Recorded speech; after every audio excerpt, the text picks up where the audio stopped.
Hello and welcome back to my channel. I am Liz and it is now day 4 of my girl slayathon.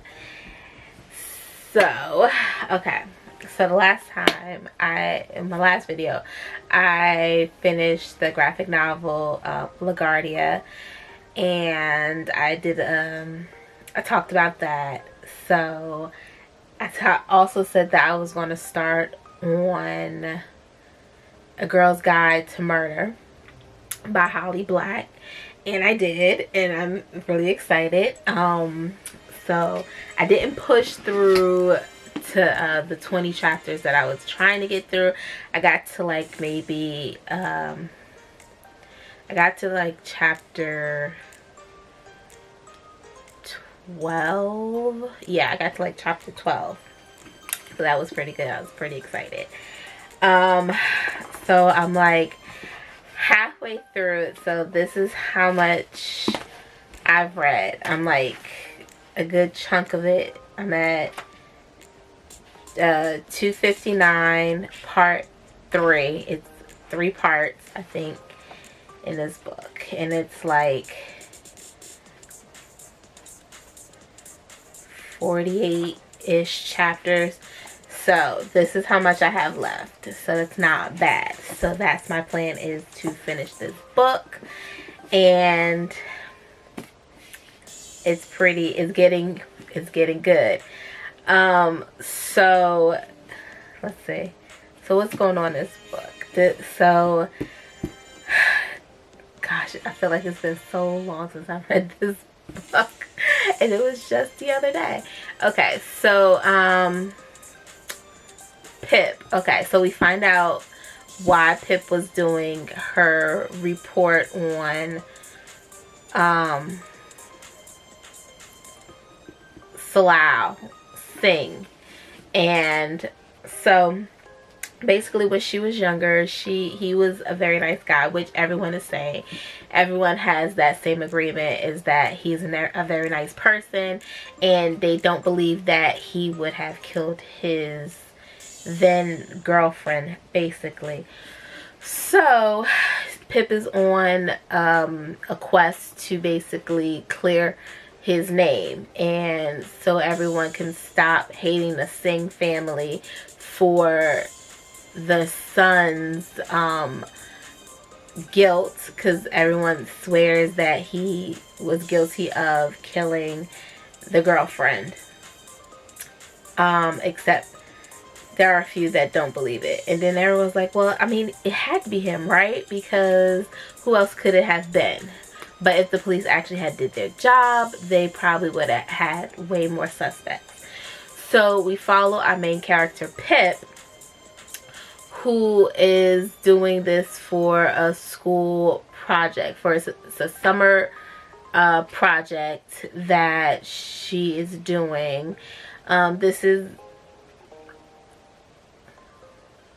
story takes place in Britain, I believe.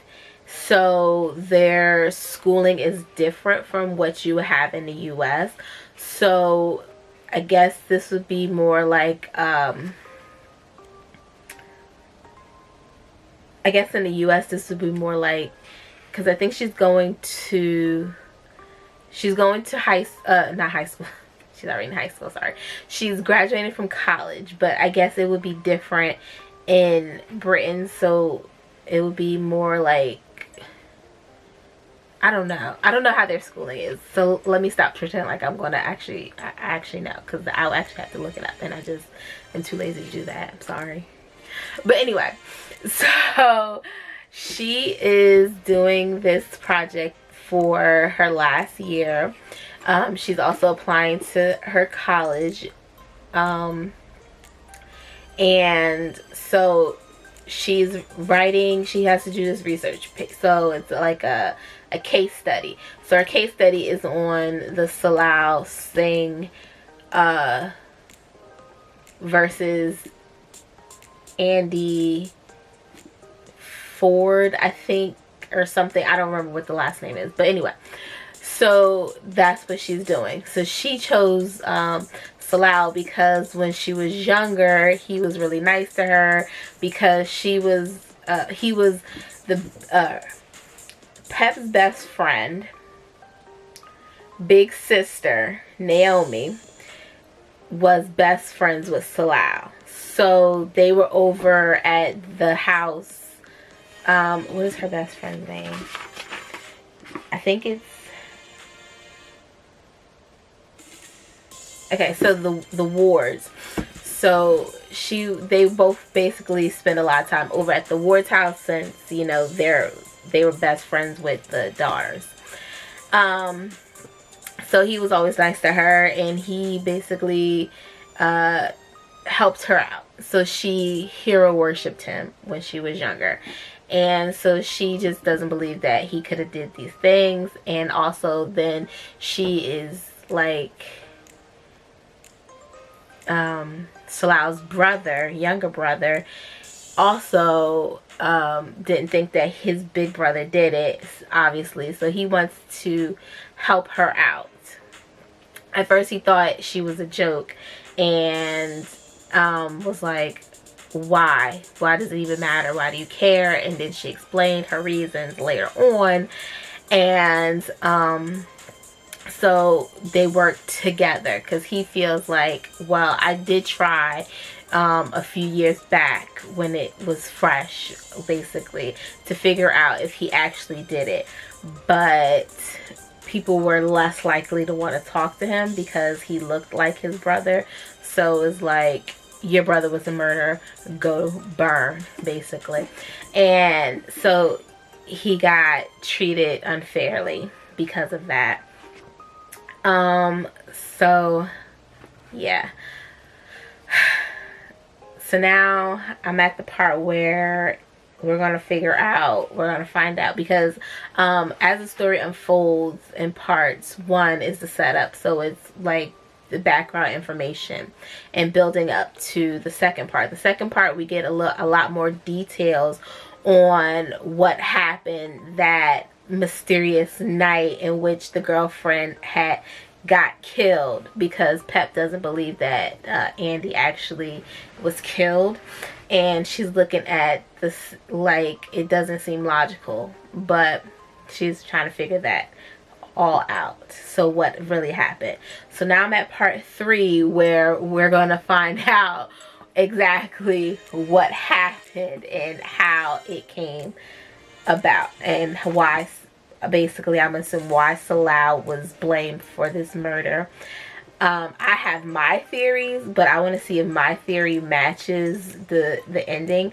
I think it's just going to be a prediction. I think that because she found out about one of the girls at school, Andy was pretty mean to her, and her brother just so happens to be work for the police.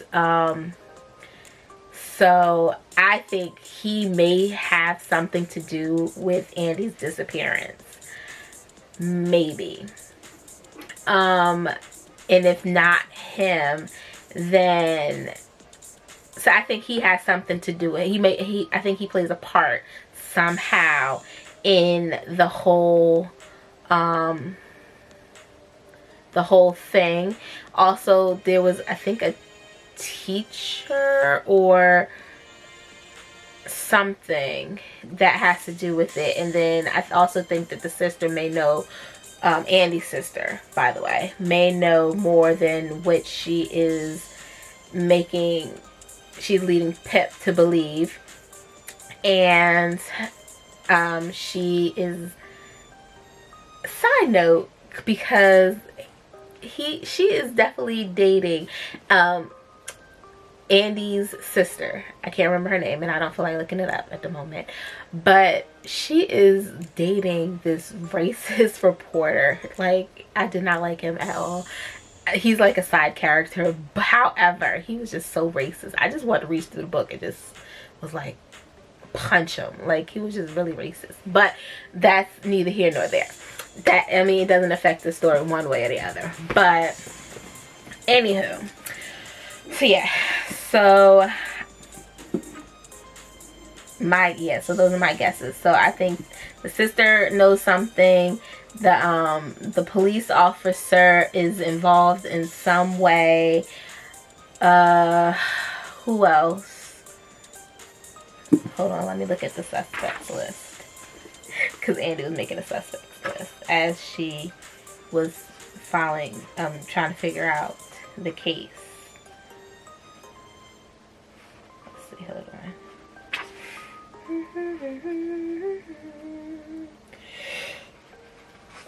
Ooh, I'm tired. Okay, so here are the suspects. That's Andy's father. That is her best friend's sister, Pip's best friend's sister. Let's see. Secret older guy, whoever that is. We don't know who he is. And then this Nat Da Silva and Daniel Da Silva. I don't remember who they are. And then Max Hastings was one of Salal's best friends, or at least a friend. And then Howie Bowers is a drug dealer.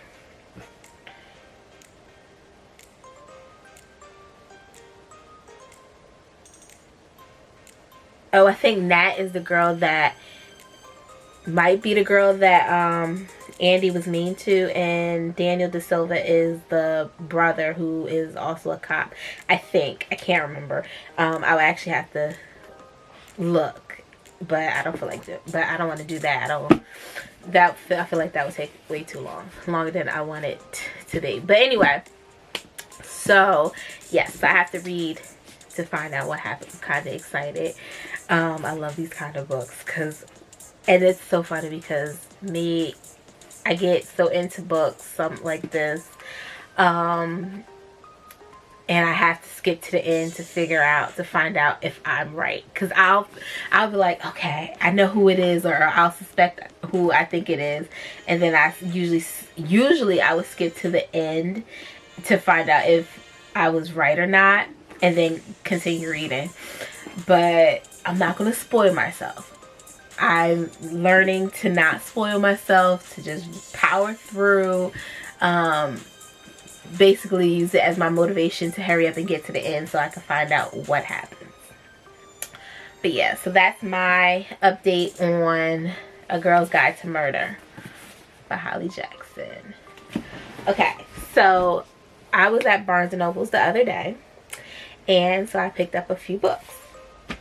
So, Fireborn, and this is by Rosaria Munda. Has to do with dragons. And this is also on my part of my Covers of the Rainbow. This is one of my Covers of the Rainbow's books. I had gotten this, I have a copy of this, but it's a library copy, so now I can return the library copy because now I have my very own copy of it, so I'm pretty excited about that. And then I have Most Likely, and this is by Sarah Watson. I'm not sure what it's about, but this is the next month's YA book club read, so I had to pick that up anyway. So here's the library copy, and here's my copy. So I'm excited. And then I have When We Were Magic by Sarah Gilly. It has to do with magic and girl power, so I'm good with that. I don't know what it's about, so I'll find out. Then I have Of Curses and Kisses, and that's by Sahanda Menon. And she wrote When Dimple Met Rishi, Twinkle, something about Twinkle, and then there's something about Sweetie, which I read for my girl Slay. So, and then I have my own physical copy now of Black Magic, the Black Mage, this graphic novel. The copy I also had have a copy of it from the library, so now I can return that to the library because now I have my own physical copy. The funny thing is that I looked for this in the comic book section of Barnes & Nobles, and I found it in the young adult section of Barnes & Nobles, which is very interesting because I never would have thought to look in a young adult section of Barnes & Nobles for it, because I'm thinking it's a comic book. I guess they're moving more comic books into the graphic novel section of young adults. I don't know, but whatever. So then I have Wicked as You Wish. Wicked as You Wish. And this is by Ren Chapucho.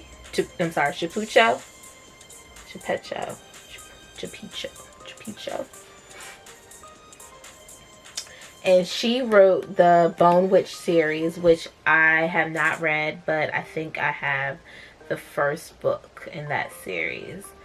So this has to do with magic and fairy tales. 100 names for magic. So I'm excited. And then highly anticipated Sarah J. Maas, House of Earth and Blood, Crescent City. And this is her first marketed adult novel, because her other books are marketed for young adult, but they're not really young adult. They're more new adult because they were not young adult content. So yeah. So this is her first really marketed towards adults book. And this has to do something with vampires and werewolves. So I read like the first and maybe magic element somewhere in here. First few pages of it at Barnes & Noble before I bought it. It was alright. I'm not a big Sarah J. Maas fan. I will say that. I'm not a big Sarah J. Maas fan. But I still wanted to read it. I will read her books, but I'm just not, I don't know, I'm just not that big of a fan of it. Some of her books, it's just, I'll read it though, because I just like reading. So, it's a book. I'll read it. And then I have Haven Fall. Ooh, not in focus. Haha. Haven Fall by Sarah Holland. And it says a safe haven between four realms and the girl sworn to protect it at any cost. So hidden deep in the mountains of Colorado lies the Inn of Haven Fall, a sanctuary that connects ancient worlds, each with its own magic. For generations, the inn has protected all who seek refuge within its walls, and any who disrupt the peace can never return. So it just looked interesting, and it had, you know, just look at the cover. I really bought it because of the cover, to be perfectly honest with you. I didn't read any of that, but the cover was just so eye-catching. It's pretty. It's pretty and it's blue, and then look, the embossing. Lovely. So I can't wait to read that. And that is all for my Barnes & Noble's book haul. And so then I will come back later or maybe tomorrow and fill you in on how A Girl's Guide to murder had ended. Alright, thanks for watching. Have a good one.